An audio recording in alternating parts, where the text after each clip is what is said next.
Hey, this is Mike Lindsay from Bottom X. I'm here with Jamie Guida, aka Dark Side, and with all the Kenny news coming out, made some comments in video yesterday about Ken Roczen, just about how some of the OEMs just aren't seeing eye to eye with World Supercross, and of course, other than that comment, just stuff that people have read in general lately. I've seen a lot of comments in relation to like, why is there tension between these series? Why is there issues? Why are they restricting riders? And from my standpoint, other than what we see on the media side, I've talked to both promoter sides quite a bit. I actually tried to get two different teams in World Supercross. So, I mean, I've seen the offers. They've made teams. I ran a team for 2 years. So I had a lot of interest in the series initially. So I think we've got a pretty wide range of information on. I thought it'd be fun to sit down and actually go through it. And since I like to ramble endlessly, I got my boy Jamie here. He's going to ask me a bunch of questions or tell me where I sound where I'm not making any sense. So I guess we'll start this thing off, Jamie. So from what you've seen, what do you think's weird about this? Why do you think people are, what are they not understanding, or yeah, what's from your end when you hear that they're conflicting and butting heads? What's the first thing that pops in your mind? The first thing that pops in my mind is when we were kids and these kids from the neighborhood, the next neighborhood over came over and we're like, what are they doing in our neighborhood? But really, if we would just figure out a way to get along, we could probably have a pretty fun game, or whatever, baseball or whatever. And I don't understand what the history is. Like, why is the American side, the Felds, the MX Sports, why are they seem to be fearful, or like they have to battle with World Supercross? And I don't really understand what the history is, what set them off to begin with. That I would definitely agree. I mean, it bums me that all this is kind of going down the way it is, because at the end of the day, I would love to see more rides, more money in the sport, more opportunities. All that's great. And there is a few, it's really interesting because I think we'll get into it in the later parts. I think there's a way it could have worked, but it's just kind of all how the stage got set. So let's backpedal a little bit here. Of course, let's see, we are in 2022 now. So before 2021, Feld had announced that they were no longer going to continue with the FIM. They were no longer going to have them sanction the series. And I think at that point, everybody was like, yes, on the American side. All the teams were done dealing with the FIM, the riders. I mean, we had all the issues with WADA, which was put in place by FIM. I mean, this is one of those things I don't know if people forget. Just flash back a couple years. Instagram comments, the forums on our site, everybody was like, burn FIM at the ground. We don't want them in American motocross or supercross anymore. What value do they bring us? So by them parting ways with FIM, everybody was like, cool, we don't have to deal with them. We don't have to deal with the weird WADA 4-year bans. We don't have to deal with differences in rules and not being able to maybe make ground with whether it's technical rules, how many, other things that were a little bit different between the FIM and AMA playbook. But behind the scenes, the big part of it was, other than, yes, everybody voiced their opinion from teams, drivers to Feld being like, we don't want to deal with them.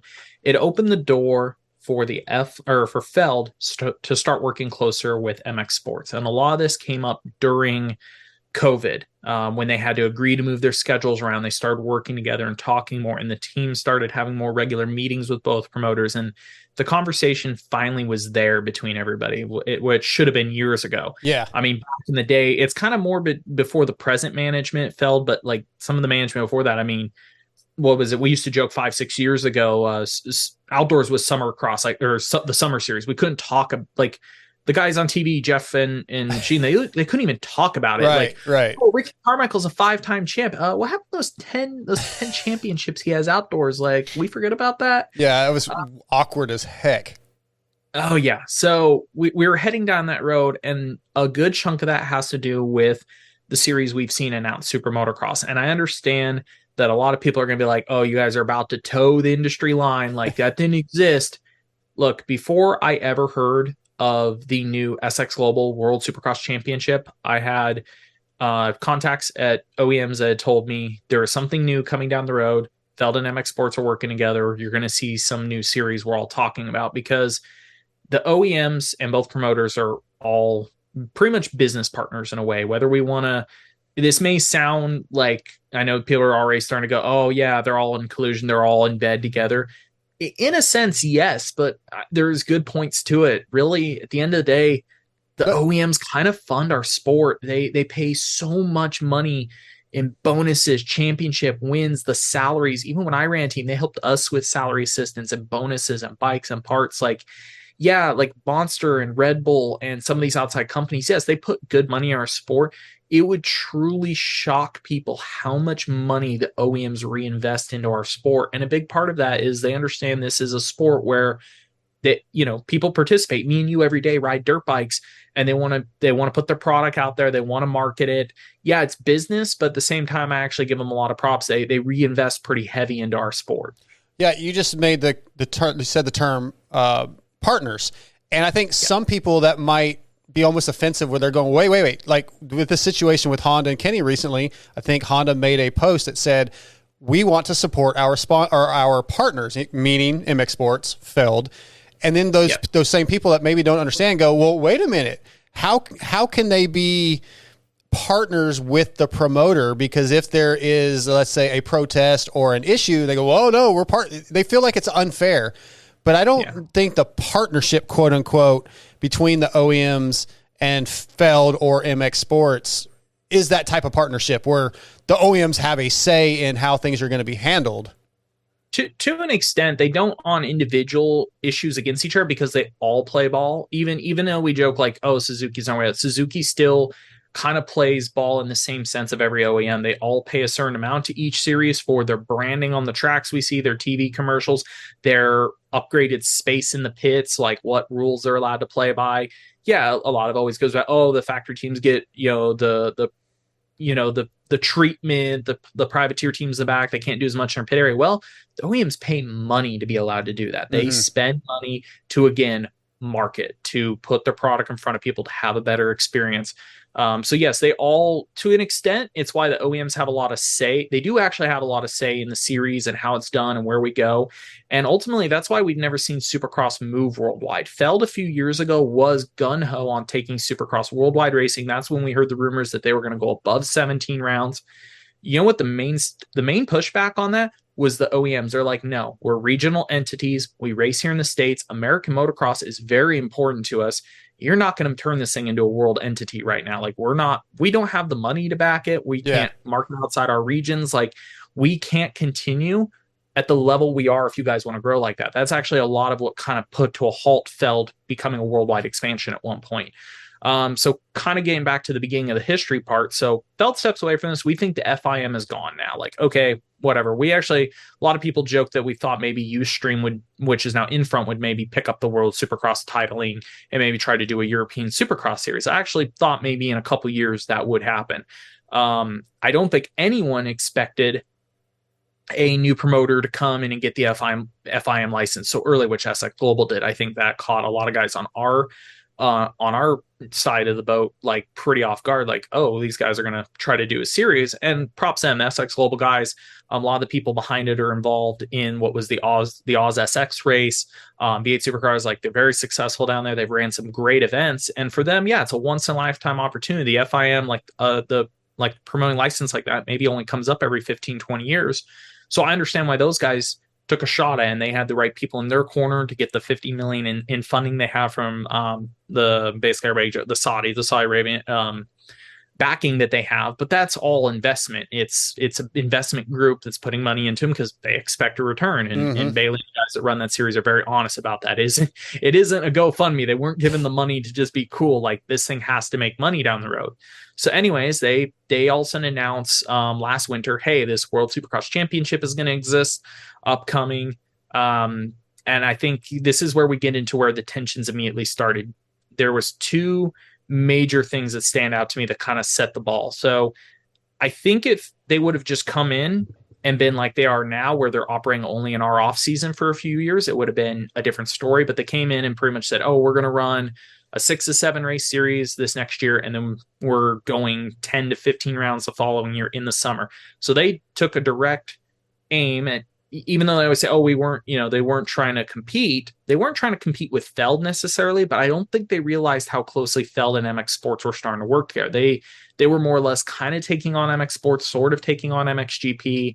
I've seen a lot of their early PDF proposals. I think they really thought they were getting all these big name riders because mainly they were putting up really good purse money. Yeah. However, I know that's a really interesting topic. Is I've seen the payouts now, and it's like 40 grand to win a World Supercross. Yeah, it's only 10 grand to win an AMA Supercross, but we all pretty much know that every OEM puts up $100,000 bonus to their riders on top of that, plus their gear deals, everything. So it's like that public facing money at World Supercross is really cool, but we're already making more money on the US side. So to get the big names, World Supercross was either going to have to pay out entry money to a lot of these guys or somehow get the OEMs on board. So, they kind of take the first shot across the bow of announcing this series is going to sort of compete against here, which instantly that's not just them taking on MX Sports. Again, that's actually them taking on MX Sports, Feld, and all the US OEMs at the same time. I don't know if that was exactly clear to them at the time. I don't know if anybody really that isn't super deep in the industry understands how big of a partnership that whole group here on the US side is into now. So they kind of took them on. The big thing that I kind of noticed ruffled the most feathers was we get to A2 this year. So we are in, I can't remember if that was the end of January, early February. Some of the major players from the SX Global Series came over here to meet with US teams. They showed up at Anaheim 2, and I guess they just like bought tickets and started. Yeah, I heard that. They're in their competition's backyard trying to pitch teams on, hey, come be with us. And I don't know a lot about, nobody's really talked to me too much about like exactly what happened in those meetings. I've only heard one major consensus, and this is from OEMs and some of your largest private factory teams, is they felt like the way that they were talked to in the meetings and treated was pretty aggressive. And a lot of I've heard comes back, I think the guy's name is Tony Cochran, one of the execs in the series. There was a lot of people that point to dealing with him was rough. And it was sort of like, hey, they pretty much came in and the consensus I've gotten from those meetings is they're like, we're doing the show, join us or else. Like we know what we're doing. A few people told me it came across pretty rude. Aggressive. It's hard.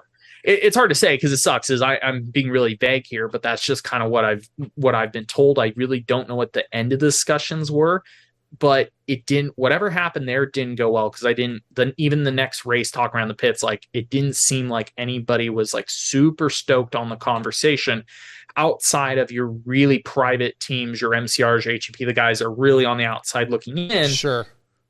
They seem to be, of course, the most stoked on it, which I understand. I think the business model that SX Global is presenting is really favorable for those guys. And I think it was really smart of those types of teams to jump on it. Like if I was still operating my team, I probably would have tried pretty hard to get involved because I think certain things that they were presenting, kind of giving all these teams a private ownership in the series, giving them seed money, promising TV money down the road if it worked out. Like a lot of that is music to the private team owners' ears.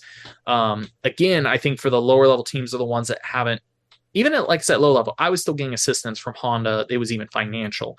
MCR is HEP guys like that, but it's maybe not to the huge range that the factory teams involve themselves in, or their one biggest private effort they help.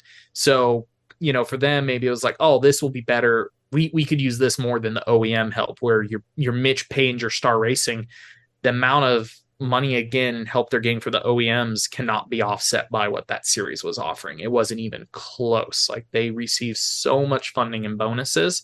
Again, you don't see a lot of these guys. These teams don't really go out and buy insurance policies anymore. Like when Star wins and they get a $50,000 250 Supercross bonus somewhere around that range, that's Yamaha just cut checks the Star to pay those guys. When you're like Star's been very dominant the last couple of years, $500,000 250 championship bonuses, 50 grand a win, stuff like that in that range. That's a lot of money in bonuses that Yamaha's had to pay out over the year. And Honda this year with the Lawrences, like an impressive amount of cash they're spending. Do you think when the SX Global guys came over that they thought the teams were going to be like, oh my God, this is so much better? Like do you think they came over aggressively, or they came over going, look, we're going to give you a much better package for overall, and like they actually thought they were helping?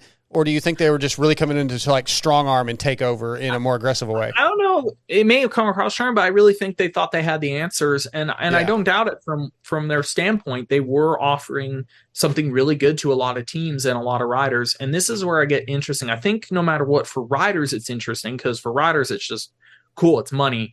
Teams, there's a lot more, again, issues behind the scenes on how do you fund it. Like, yeah, the money they're putting up is impressive. For a smaller team, yeah, they could skim by sort of reusing equipment and budgets from here. But if you actually had to start a World Supercross team from scratch and only fund it off the money they're getting, like it's actually a pretty tough sell. So I think for some guys it was really interesting. Again, I think what they were offering, I understand why they were maybe how they were is yeah, they were offering something helpful. I think maybe I don't want to say their hearts, but like their business plan, I think was in somewhat in the right place. Mm-hmm. Again, I just don't know if they didn't understand all the nuances that are really involved in the little nitty and gritty that makes the sport work here, and didn't realize that the way they were going about it, certain things was going to cause such an issue when they got here. Yeah. Again, I think a big one was two ones. I think if they would have come in and had a plan that was more operating only in our off season for a couple of years, I think it would have been more successful. I'd spoken to somebody who used to be a consultant for the series that is no longer due to some of their practices. Somebody that has been around race promotion and events like this for over 20 years, and that person has a lot of experience. I asked them that question, like, why did this not come up at some point to just operate a couple seasons without interfering? Yeah. And then yeah, it did, but they were just gun ho. And I don't know if that had to do with there's things we don't know about their business. It could have been the FIM might be pushing them to operate a bigger series early. Like the FIM may not want this thing to just barely exist. Like, no, this needs to be the premier series. There might be requirements on FIMs on how many races they had to produce a year in this contract. Even the Saudi thing, like, okay, they may have to grow to a pretty high level pretty quick to make back their investment between putting, people's butts in the seats and these promoter fees they're going to get from these rounds. Cause it's more of a MotoGP, F1, MXGP, style of promotion where they're going to venues that they're trying to get people to pay to host the race. Yeah. Feld here is even Feld and MX Sports are doing. MX Sports kind of runs the series and gets rounds that want to pay to be in the series. Feld is on a much grander scale, like how they do Monster Jam stuff. They're their own promoter. They find their venues, they rent them. It's a little bit different business model there. So back to your question, yeah, I don't know if they meant to be strong arming. It definitely sounds like some people took it as such, and maybe that was just some miscommunication, misunderstandings. Maybe they were a little bit, but I also think at the same time they really thought they were bringing something. And the other thing there is where I really think there might have also been a misunderstanding is I think they really thought they were going to come over here and be like, people are going to want to race Supercross all year long. Because you hear riders and teams and even some of me bitch like, man, outdoors this sucks. Outdoors is hard. It's a rough summer to go through. Like, man, guys would probably be happy racing Supercross all year.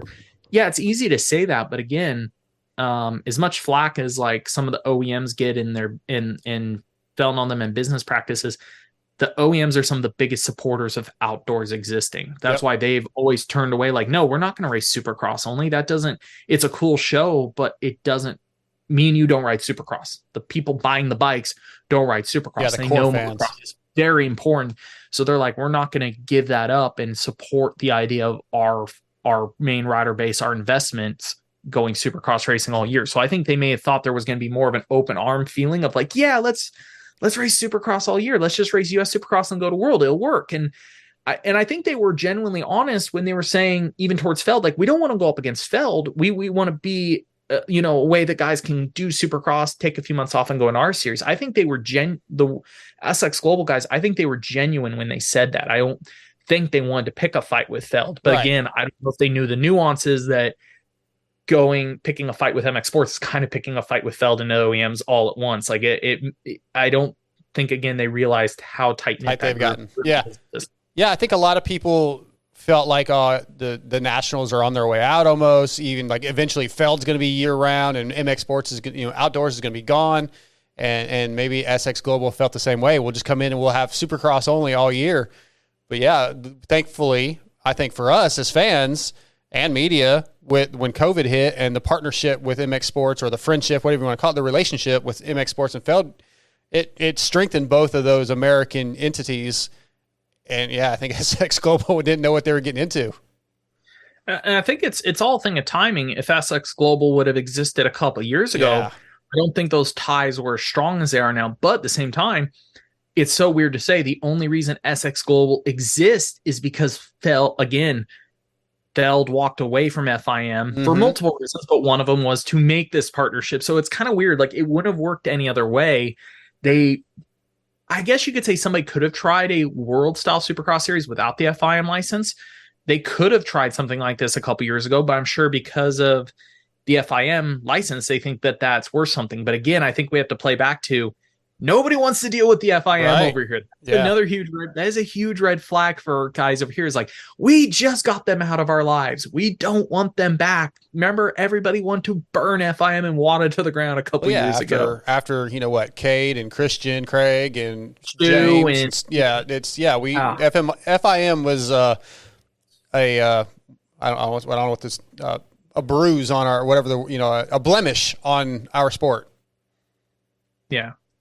So it's just really interesting on the timing. So we've moved forward now. We're getting close to the start of their series, and I think there's certain things they're trying to pull off a pretty big deal, making a World Supercross series in a short amount of time, overall planning time. Even though these guys are experienced in world style events, this is still a lot to take on as we're starting to see between rounds slipping, slow, like still not having all the riders announce a TV package. It's tough, and I think part of it is it's probably been a bigger adventure than they thought it might be. But I also think part of what's slowing them down is definitely, I think, it would have been a lot easier for them to sell sponsorship and get T packages with big names on board that they thought they were going to get, but they started to get that hold up from OEMs. And I think that's kind of the next part of the conversation. Again, I'm seeing all these people, they're mad, like OEMs are stopping riders from making money. Yeah, well, that's not exactly the case. It is and it isn't. Like I understand people's frustration. Like we're dealing with the Roczen thing now, and this is like kind of the first. We've been hearing stuff like Webb and a few guys kind of mentioning their brands didn't want them to do it, but this is the first really public thing where we've seen a rider and an OEM had basically gone head to head with it being in their contract. And again, like I said, in Honda's case, I think I understand it a bit. Is hey, we've got a rider, Ken Roczen, that we've had for 6 years. We've invested over millions and millions. We're actually in the 10 millions of range of money into to race here, to market here, to be domestic with. And he wants to go do this. Now, this is where it comes down to. There's a lot of riders that are going to race this series. We can run all the jokes about being the vet supercross. These are the kind of guys that it works for right now. They're not tied into big OEMs. They have the opportunity to go make money. And that's something I do love genuinely about this series. Again, there's a lot of guys here, your Cade Claysons, your Grant Harlans, your Freddie Norns of the world, that they have an opportunity to make more money in this series than they ever would in the US. Because again, like really the first, second, and third, when I see the payouts, first, second, third, the series are okay, but they don't match what the US does once you put the OEM bonuses in. But 4th through 10th, it's really top heavy. The payouts are really interesting. I think we'll put in this video, we'll put it up on screen so people can see it. But it's really top heavy. Like 4th to 10th or 4th to 12th is sick. So if you're I'm not trying to label guys in certain positions, but let's say you're Cade Clayson, you go out there and get a 9th in this series. Like it's way more money than Cade's ever made a night at a US Supercross by far. So for those guys, it's really cool. And it plays a role. Like I said, I feel like this is where the series has to find a place to fit in for a while. It works with these guys, but for your big names, it doesn't work for them unless their OEM is involved to pay their bonuses, because then it's still way less money in the US series, or like what we're seeing happen with Roczen and Tomac, they're just paying them a shit ton of start money to show up.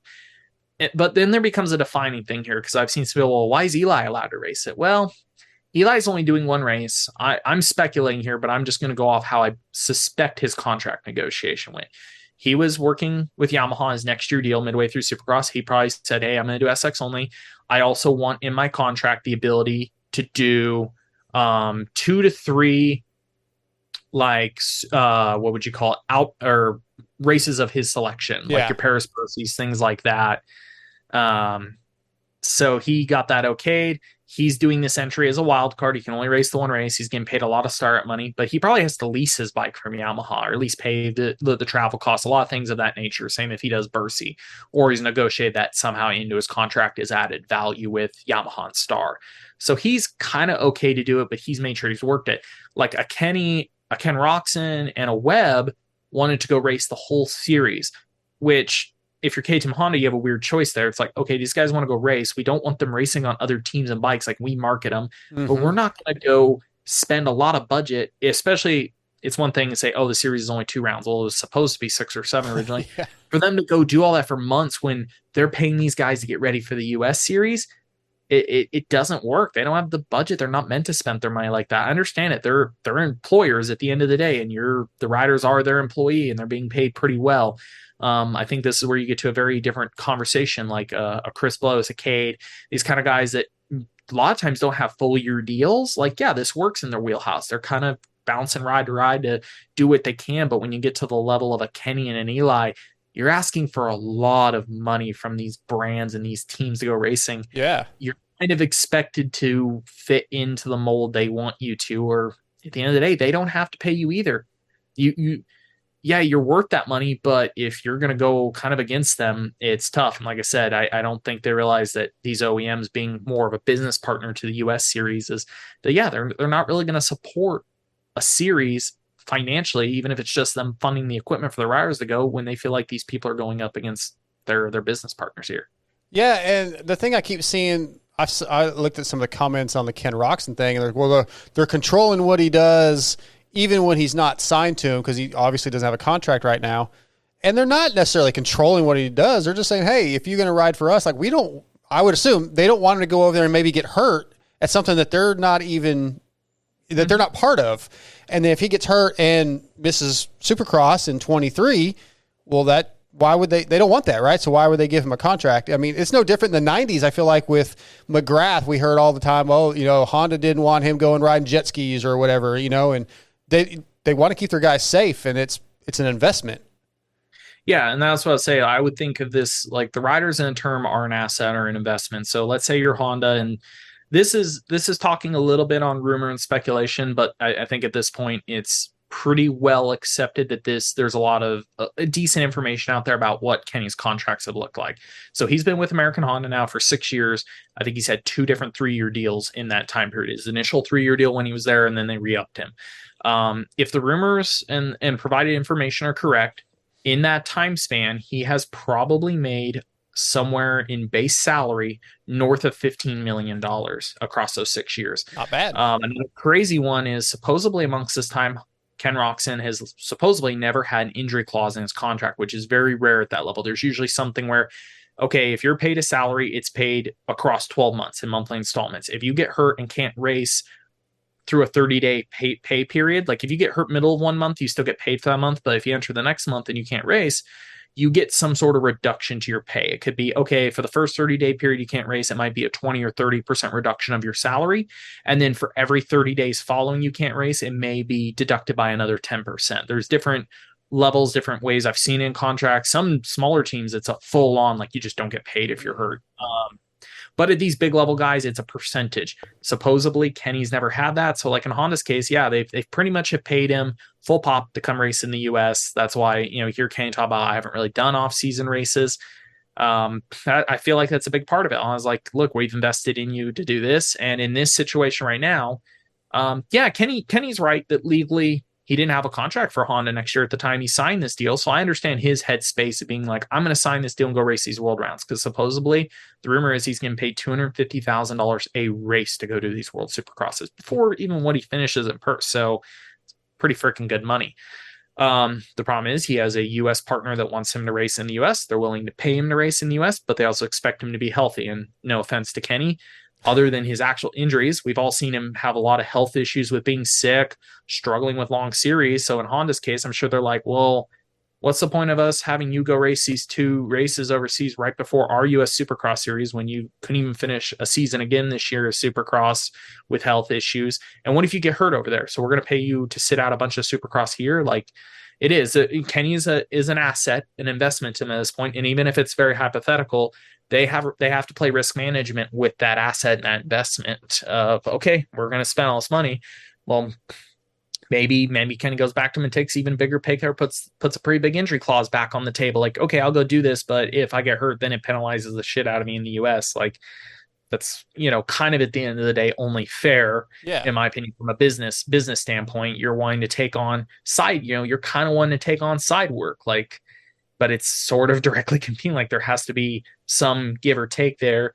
And like I said, the interesting part is, you know, we won't dive into it too much, but, you know, then there's the whole end of where like Kenny's like, oh, they rescinded my offer. Now Honda's come out and they're like, no, it's still on the table. He just doesn't like our terms. And yeah, Honda said he can't race World Supercross. Again, preceding to a lot of the things that we brought up before this, as some of the major factors. Yeah, there's always two sides. And I mean, it's no different in a regular job. Before you hired me full time, like there was things come up in this job that like I can't work for another media company full time or part time even, right? Because I'm working for Vital MX or any job. They're going to say, we don't want you to go do this because it may affect this job. I mean, that's the terms of any job. There's always terms where even on your own time, you have to represent the company, or they do somewhat control you if you're going to work for a company. In some aspects, they do control certain things. You can decide to work for them or not. That's your choice. That's just their rules. It's not, it's in everyday life we come across this. I don't know why people are so freaked out as if Honda's, trying to keep Kenny down. That's not the case. Well, the big one is understanding the contract length. So Kenny, if his contract is like most others, it's probably ending at the end of this month, the end of September. That's why we always see all these, even these team announcements we know are coming for months. Right. And this one does odd me out because NASCAR and F1 are so much more open with announcing a person's deal ahead of time. But for some reason in Moto, we wait till October 1st to be like, surprise! Styles Robinson signed with Star, even though I knew that in spring. And like, we're waiting for it, but it's going to happen. But that if you're entering a new contract, then it starts on October 1st. You're starting to get paid. You're now employed for that person next year. So if you're in a multi-year deal, even though it's off season, you're getting paid the whole time. You're testing your contract to this entity. You're paid to be a part of them. Because if you weren't, if those contracts had gaps like that where you actually weren't going to pay for 2 or 3 months, you might see Kenny Ryan at Kawasaki in the hills or something. He's not under contract Honda, but no, he is. Like through these time spans, they are under contract. And you have your again. There's a big difference between a Ken Roczen, an Eli Tomac, a factory level rider, and a Wageman, a Blows, a Kate Clayson that typically hit the end of Supercross. They may not have an outdoor deal. Maybe they go to a different team outdoors, and then outdoors ends. They still don't have a contract, and they may not get a contract till December for their next teams. There might be 2 or 3 months where they're literally not working for anybody and they don't have a deal yet. So their world is a little different. So that's when you see these kind of guys go like, okay, I guess I'm going to go ride the Australian Supercross for Serco Yamaha or something like that. They got to do what they got to do. And that's, again, why one part of me really wants the series to work. Because I think two things that I think the biggest bummer to me in all this, again, is there are real positives with the fact there is another series existing outside of the fact that, again, your Cade Claysons, your Dean Wilsons of the world, like there's a real opportunity there for them to make really good money, for those guys that haven't been in a place to make those top 3 bonuses in the US. So that part alone is a bummer, but I think the bigger thing is the impact that it has on the US series. Again, whether people want to believe it or not, like Super Motocross was already in play. That's playoff thing. They hadn't gone that far along with it, but the idea there would be a playoff, the idea that these series were going to work together, that was all in play. That was going to exist. However, at the end of the day, I never heard anything about the amount of expanded purse we're seeing in the US until World Supercross became a thing. So I do truly believe that was a little bit reactionary. So I do think them showing up was a good thing in the sense of pushing the current series here beyond its norms. So for that, I'm really grateful, and I do want World Supercross to work because I would love to see it around for a couple years. And if not only if it exists, but if it could catch ground and become successful and continue to put pressure here in the US to innovate, there is a real great opportunity for the riders, the fans, the teams to all get something better out of it. So that part's a bummer because the 10 million in purse that we're going to see now for the US series, I don't know if that actually would have been around otherwise. Yeah, that's a good thing. I mean, competition breeds competition, right? I mean, we needed that. I think the American side needed that. Maybe some things that we've complained about for years will change, like more purse money. I'm not a big fan of the 3 races towards the end of the year so much. We don't need to get into all that, but I think it's a good thing that we have some competition, that Feld and MX Sports is trying to do things better for the riders, for the series, for the teams. So and in the end, I think it's going to be a positive thing. Even if World Supercross fails, it brought some positivity to the American series. I don't want World Supercross to fail. Yeah. But anyway. Now I'm interested. So what part are you not a fan about having the races later, like the three at the end of the season? Do Okay. you mean you're talking about the super motocross Yeah, yeah, series? the three new rounds. As a fan, yeah, I'd love Yeah. to see him race every weekend. As Yeah. someone who's become to know these guys a little bit more, I'm like, they need time off. They do not get time off in the week. Like you and I, or normal people, work 5 days a week. They get their weekends off. These guys don't get any time off. They don't get to go have their anniversaries. They don't get to go have their whatever special occasion or vacation they want to do. They don't get that. And as Mhm. I feel like it's just going to just beat them down and beat them down if they don't get time. You know, they're instantly back into testing. So go ahead. No, I was gonna say it's really funny because that kind of comes up a little bit with the Kenny thing to me. Yeah. It's funny because riders talk about all the time, and it's one of the most common things we talk about now with teams and riders, just how burnt everybody is on the long schedule. And Super Motocross is interesting because it's 3 rounds. It is replacing Monster Cup, so we get a gimme weekend there.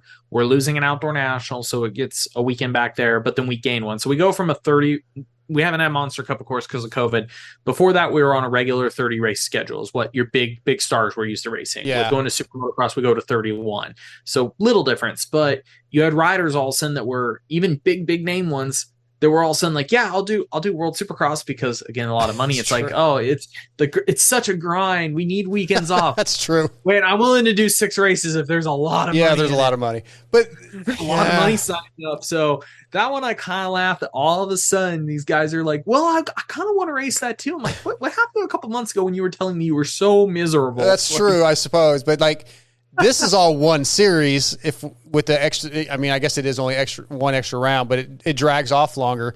Like the guys could choose not to do World Supercross, right? But I think if they're a Kenny Roczen, a Eli Tomac, and they're doing the American Series, they're kind of forced to keep racing late into the year. yeah, they're going to, though. The purses haven't been announced for Super Motocross, but I already heard them, and they blow World Supercross out of the water. Oh, jeez. About $5 million is going to be up for grabs across 3 freaking races. It's mental, insane purse money every night. There's a mentally insane championship fund. Like we're we're talking like a top name's going to go race Yeah. 3 races and probably make $1.5 million if they win all 3 things. Like it's a lot of cash. Each night it's a lot of cash for the points fund and everybody racing. It's not like where Monster Energy Cup before was like, oh, only if you win all 3 you get the million. Like Sure. there's going to be a huge points fund, and everybody of the top 22, the qualifying 250 and 450 that run this thing, there's a lot of series money at the end of it, depending how you do in those 3. So again, we just saw and all of a sudden these riders were excited about World Supercross because there was money in it. Yeah. I don't think a lot of them. I think the one it's harder on more is the staff. Yeah, I hate it for those guys because especially it's going to be sort of a hybrid series. It's not just going to be like, oh, it's not just a couple races. It's the fact that they're going to get done with outdoors and then probably have to set up the bikes different again. So there's going to be some workload in there involved for those guys. So I feel for the teams. I feel for the truck drivers, the mechanics, the suspension technicians, all those guys. The riders, I don't feel too bad for because, like I said, all of a sudden they were gun ho for World Supercross. They're going to be really gun ho when they see the money, and you're not going to hear as much bitching of it. I think it'll even make a lot of, depending on how they come up with the qualifying system. It's getting announced here in a couple weeks, but I think it's cool because you'll see it drag some guys back into outdoors because qualifying is going to be pretty important, like to get into the series, this money. But even with that, it still strikes me again because the money's there. The one thing I really wish I would have seen different. So I mentioned at the beginning of this, like I really wish that World Supercross would have tried to operate as off season only for a while. And there's 2 major reasons for that. One, to not cause the conflict they have. If they would have come out with a plan and said, hey, we have a 5-year plan. The first 2 or 3 years, we're going to operate kind of off season only. We're going to operate 4, 5, then 6 races or something like that over, start at 4, then go to 5, then 6, and made it work as off season. I think they could have got better reception because one of the other hard parts for any team that wanted to go do this, regardless if we're talking factory, a satellite team, or even a privateer team, was how quickly it got announced. Okay, we got told at the beginning of this year this is going to exist. Everybody I know that's signed up for the series has had a really hard time getting extra money from their sponsors to go do it because so many brands are worried right now about the economy in the US. All the OEMs plan out their expenditures. Like at this level, bike support, bonuses, stuff, that's planned out 2 almost 3 years in advance. So it's not, nobody could pivot quick enough in this Mm. to put extra support towards the teams that doing it. They're doing it because, yeah, the initial payouts from the series are enough to make it worth it, but they're not really getting much extra help from within the industry. And then lastly, I would not want to be anyone having to go to their OEM and say, okay, we're going to go race worldwide. We know during COVID that you guys have actually been selling every motorcycle you've ever made. And yeah, Racing Worldwide is going to sell you more motorcycles, we think. Well, we're already selling. I hate to say it, the whole pitch of win on Sunday, sell on Monday. The OEM exploded during COVID when we weren't even racing. They were selling more bikes than ever. So going to anybody and trying to say, hey, we're going to go race in a bunch of different countries, it's a tough sell. There's a lot of markets that, like a Honda or Cowie might make scooters in, but does it really make sense for a Fox, for a Maxima, for companies like that? It's a tough sell. And I think the rush to make it so big so quick has hurt them in the long run. For people to react. I think if they would have come in and been a little bit more like, hey, we want to just play in the off season, we want to get people interested, it would have given these teams and these riders 2-3 years to feel it out, start having their internal conversations about pivoting to this idea.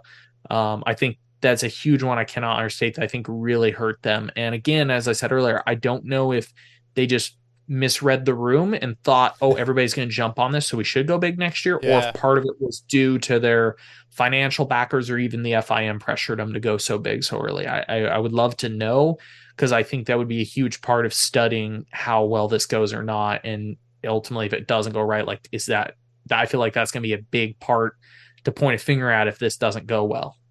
Yeah, I agree. I want to ask you a question, what you think on this. You brought up the extra money, the bonus money, or the purse money.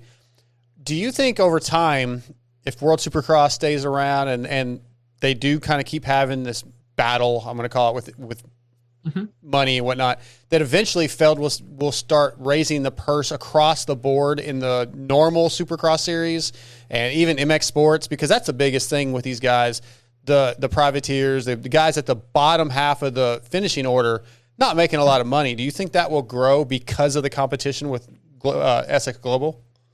So there's two parts to that to address. We'll start with one, just the pure money question.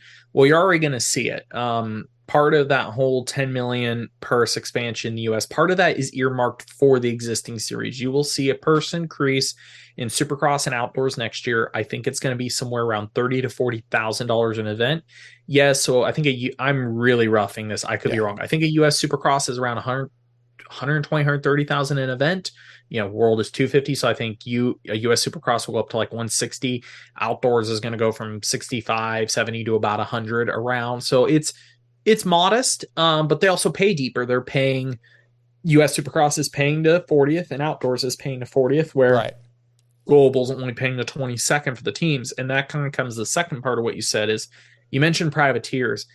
And when we talk about a Cade or somebody going racing that we call a privateer here in the US, but they're going to race for one of the 10 teams in the world.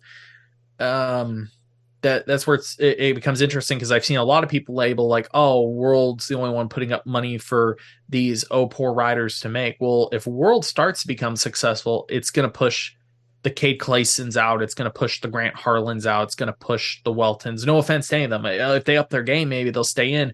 But if it truly became successful, it was going to be the top 20 factory riders from the US in both series anyway that already make an insane amount of money off bonuses in the US. Like, so, I mean, it's cool. They're happy because they're like, we're making more. It doesn't help the little guy. It does this year. Like I said, it's really cool for the names I'm seeing to go to it. And that's where, on one end, I'd love to see World Super this, like, where they're trying to pay big names to be there. I understand, but my counter opinion would be, man, maybe just focus on the little guy that's willing to be in your series. Help them be the superstar. Like, they're all in on you.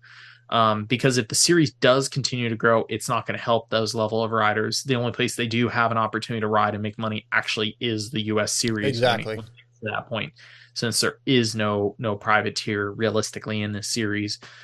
So, I mean, that's where, So I think, if the expansion into super motocross continues to be successful, I think you could see the purses jump a little bit more than even what they're going to announce. But it sounds like a lot of that's tied to the TV deal. So maybe we don't see it go up another time until the next TV deal is signed. There might not be enough money. So I kind of doubt that Feld will like try to match a World Supercross payout every night of a Supercross. They've kind of tiered that more into that super motocross thing. And I don't know if it would really affect their business model here in terms of rider participation if they don't. Again, the big names that are racing in the US make most of their money off bonuses anyways. It's more than what World is paying out. And the little guy that would like to get more money might not even be eligible to go race World Supercross. Yeah, So yeah.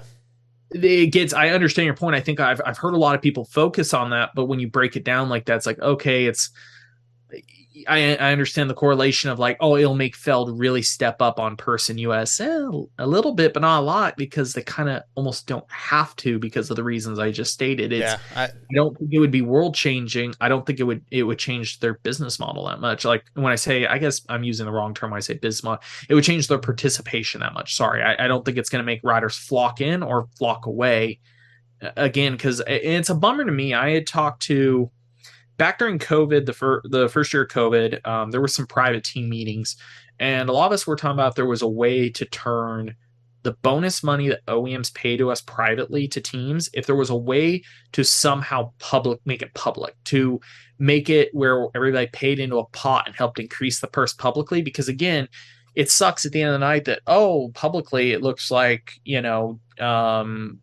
Jet Lawrence only made 5 or 6 grand off purse at a 250 Supercross, where he's making like 50 grand off Honda. He's making his Red Bull money, his Alpine Star money. 450 class guys, the numbers again, it's not really a consistent number because there's so many other factors. There's the 12 grand that Feld's paying them purse money. There's the 100 to 120 grand their OEMs paying them in a bonus. There is the money they're getting from their gear bonus. There's the money they're getting from their helmet bonus, from their goggle, from their energy drink, and potentially a personal sponsor on top of that. All of a sudden, you start adding it up, and these guys are actually making 160 a win, maybe 150-ish a win, somewhere around there. Again, we don't have public information on these contracts. It's just a little information that eventually gets passed around. But like that sounds like a realistic number some of these dudes make. That sounds insane. If we could somehow get to a way where, again, the OEMs maybe even became a bigger business partner with the with the promoters, and instead of just paying the bonuses privately, maybe everybody pulled it into a pot and just came up with a base number to throw in it. Mm-hmm. If they publicly put us in a place where we could say that Eli Tomac is racing for $100,000 a night and this guy's racing for 150 a night, and I think that would only help the sport. Like that looks cool in a headline, like us talking about it, instead of us hiding. Like right now it's so low on the purse payout, we almost hide the fact of how it is. Like it's kind of a bummer to talk about. It's like, oh, well, like I only made a couple thousand. Like, it's the people, we're passionate about our sport. Like, yeah, moto's not the biggest sport we want it to be, but we know how badass our dudes are. Absolutely. We know what these guys are putting in. It would be amazing to talk about the big money. Like you hear IndyCar, like, God, the Indy 500, that's one of the biggest parts every year is the purse money at Indy 500 alone is so big, and that's such a huge talking point that weekend. Some of the NASCAR All-Star Cup for the 500 and stuff, and that's the one thing we had with Monster Cup, and that will be coming up in Super Motocross, is the money's going to be so good in it that we're going to be able to publicly like be excited about it. Yeah. So yes, it would be really nice if we could get that to the rest of the series. I don't think the sport is big enough to internally fund it unless the whole thing's a goddamn charity, basically. I think there's ways. I feel bad saying, like, yeah, it sucks at the end of the day. Feld's making all the money around sport, but they're a business and they can do what they want.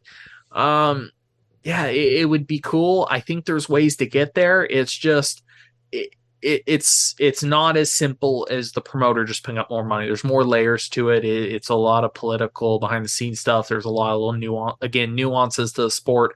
I don't know if people realize is quite involved until you get like deep into it and realize how interconnected some of it is.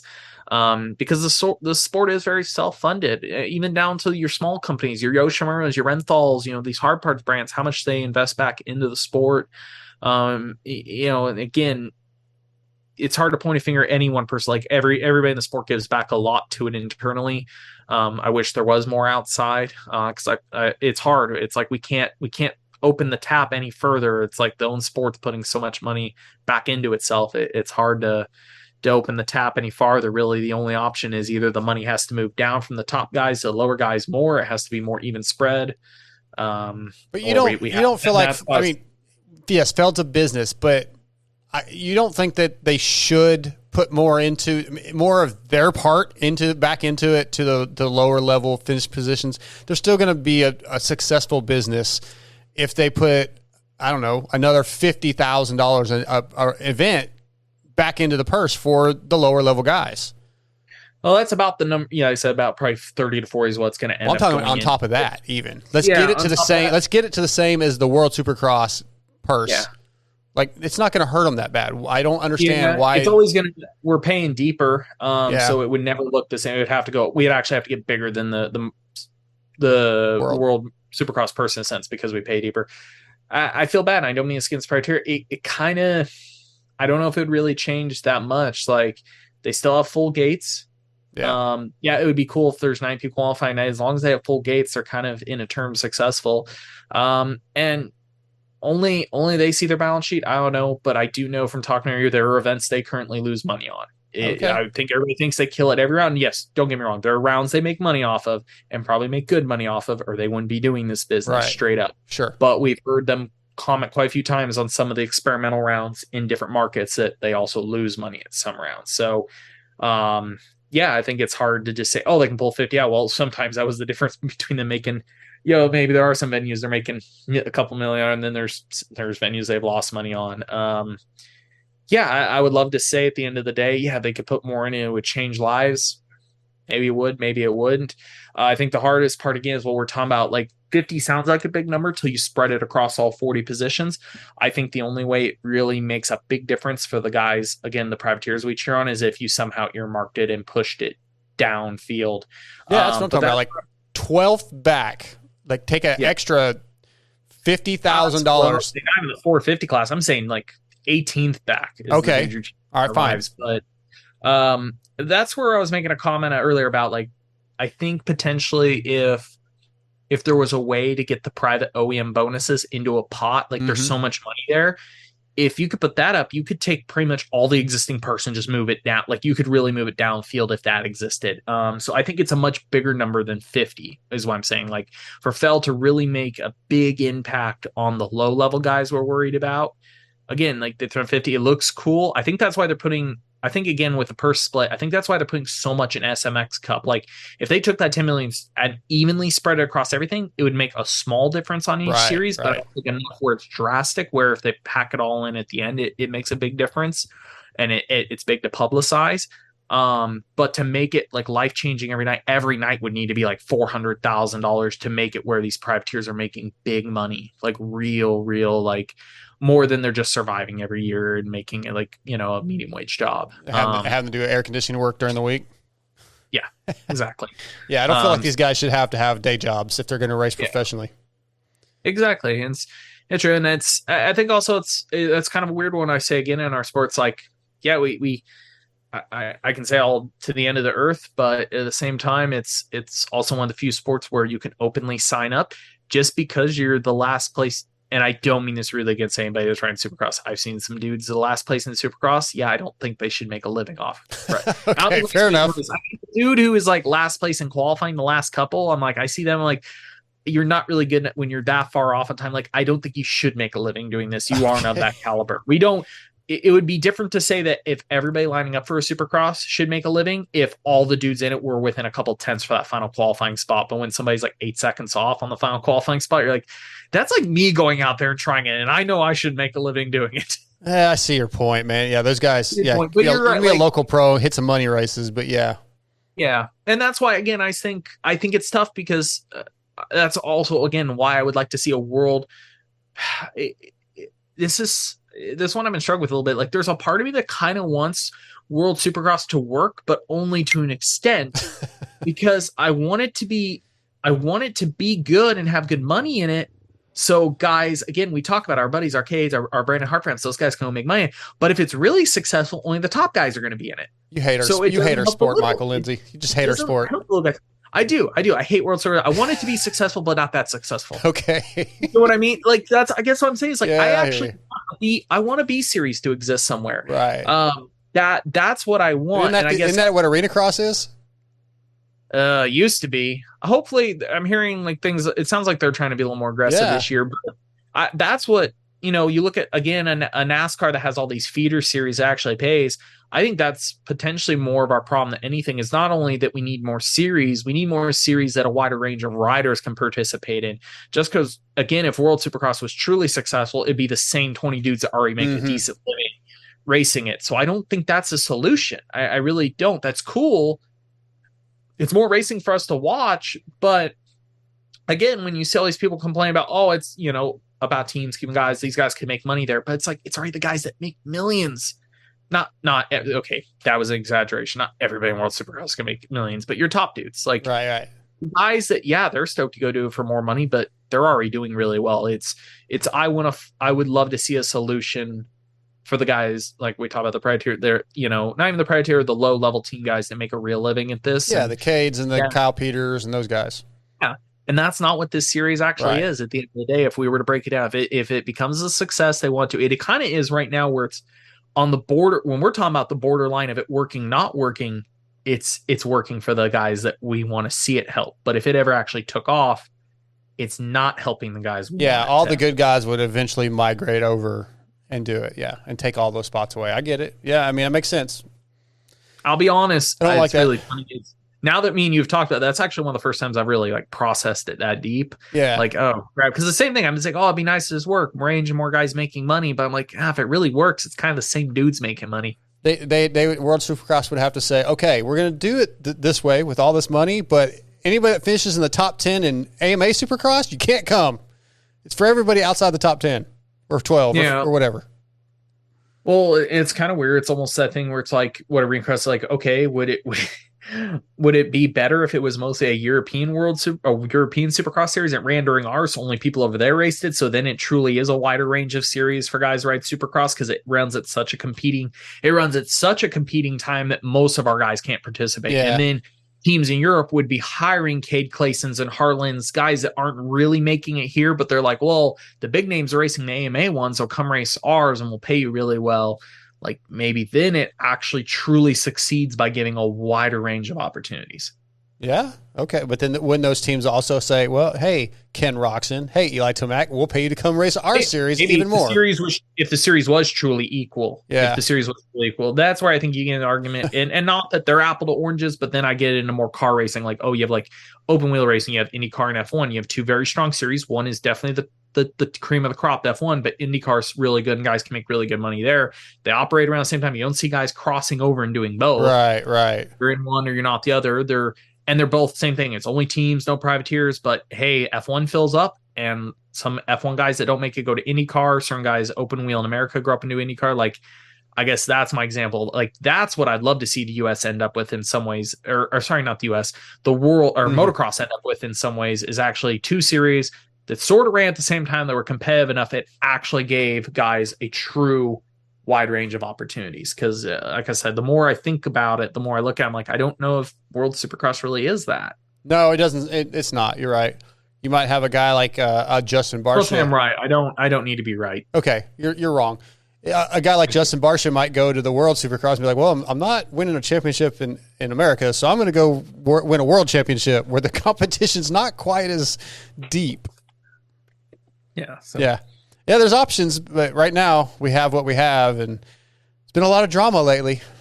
It's funny. Yeah. It's funny, because the fans don't know all these details. They don't have the connections you do to go talk to somebody at Honda or somebody at Yamaha or somebody at the AMA and get all the behind the scenes things that aren't open to the public. So they just form their opinions off Ken Roczen or whoever makes an Instagram post or a tweet, and they're like, well, that's bullshit, and they don't know, and then they get all up in arms, and there's so much more to it than what people understand. Well, it's like with anything, and not to say like, and again, back to it, I don't want to say one is terribly right over there. Again, Kenny has when he talks about it, right? Like, Kenny has some solid points. Sure. Honda has their points, and I've broken down why from a business standpoint that I guess I would personally say I think Honda's more in the right from my personal opinion. Mm-hmm. That's my personal opinion. Some Sure. people are going to watch this again and think, oh, you're all industry shills. You're full of crap. Kenny's in the right. That's your opinion. You're not allowed to have an opinion. But I like the fact that if people actually listen to all sides and form an opinion, because like with anything, there's two sides every story, and there's a truth in the middle.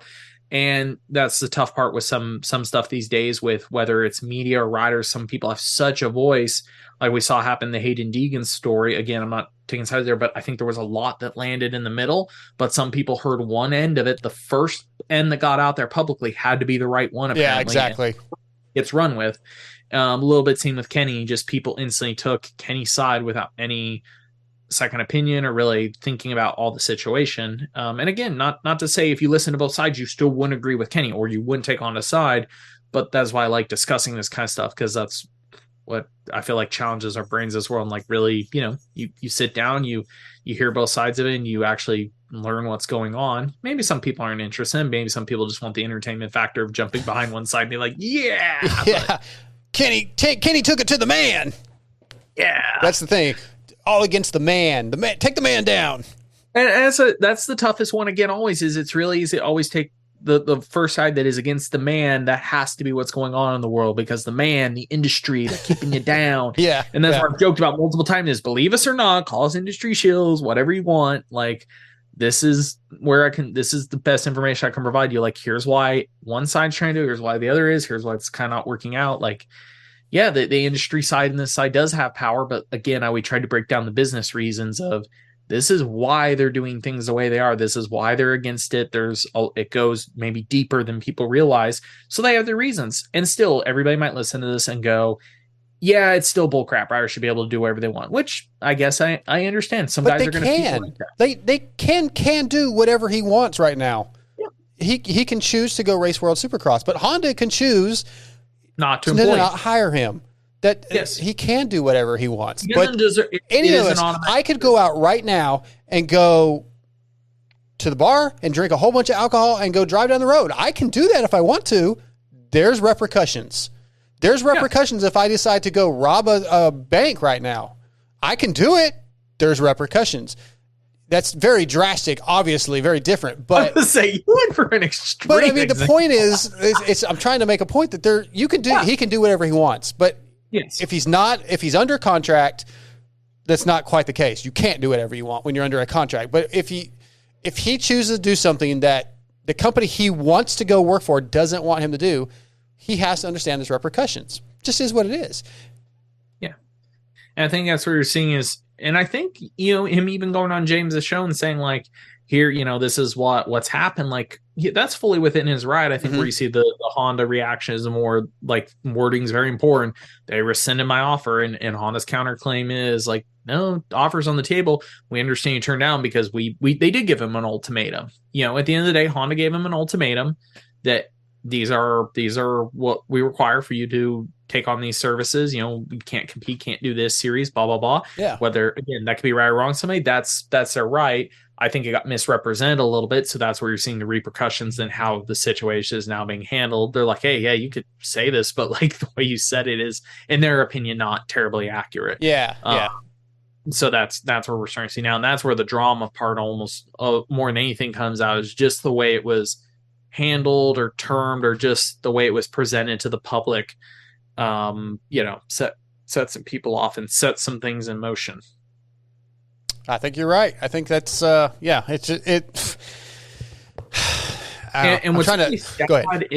what's really sad, I think, is there's two sides of this. There's the public side that sees what happened with Kenny, and they're more riled up again against the man, kind of thing. But internally in the sport, I think it may have caused more damage to Super US versus World Supercross, because now we have one of the top level riders in the sport and one of the top level teams feuding about this situation. Yeah. I don't think that helps any of this now work, because now teams are starting to see what, their worries come to light, that this is going to turn into a public issue and it's going to turn into a shit slinging war against each other. this potentially did not help.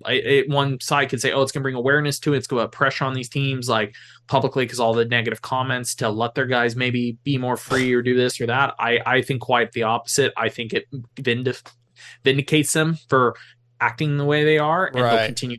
It will make a lot of people double down on this. So I don't think it helped. No, I don't think so either. And I think the fan side, the public side is almost always going to lean towards the supporting the rider, the superstar. They don't care about the OEMs, the fans, the public, right? They care about the guys that they're fans of, the riders.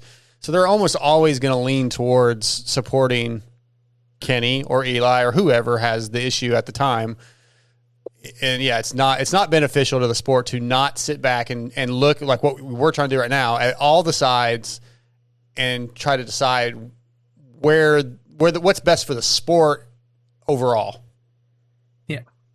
So I guess the last thing I'd like to leave this at, because I'm always curious, consumer wise. This will be posted on our forum on our YouTube. Some people might listen to this podcast, so there might not be a comment section, so I might have to jump to our YouTube. Our forum is kind of the last part we talked about. I think there's something I'd love to hear from our viewers about is, number one, what is your opinion on what we just talked about towards the end, like World Supercross? Is it actually deemed good for the sport if it only helps the top level guys, or most people thinking it's a good idea for the sport if it actually were some level of a secondary series that allows a wider range of rides? What do people really think is, why were they stoked this things exist? Have they thought that through? I would really be curious to see where people's thoughts were on that, where they thought this series was going to go.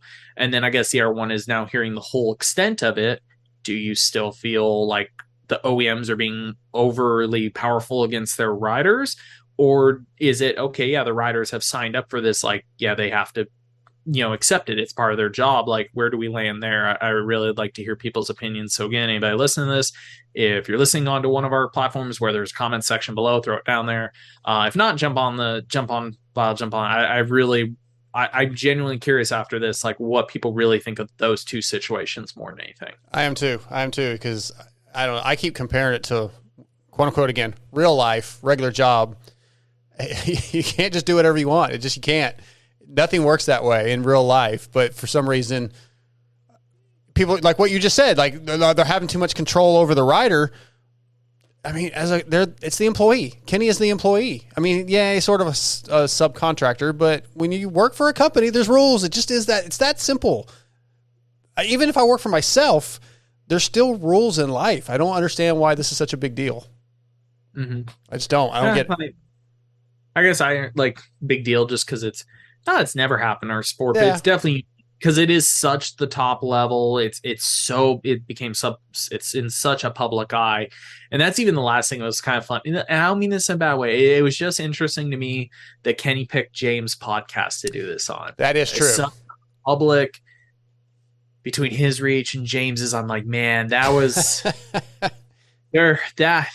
that's just one of those things that makes you a little suspicious. Like, what was the real motive here? Like, go on, you're the rider with the largest reach. You went to the X rider with the largest reach now has a podcast. Like, and even though James has been doing it less time, I don't think he has as many subscribers probably subscribed to Bubba's World as like if Kenny went on Mathis' show and done this. But I think the combination of the two in their social media, it definitely went to probably the widest range audience it could have between the two of them. Yeah, he definitely knew what he was doing.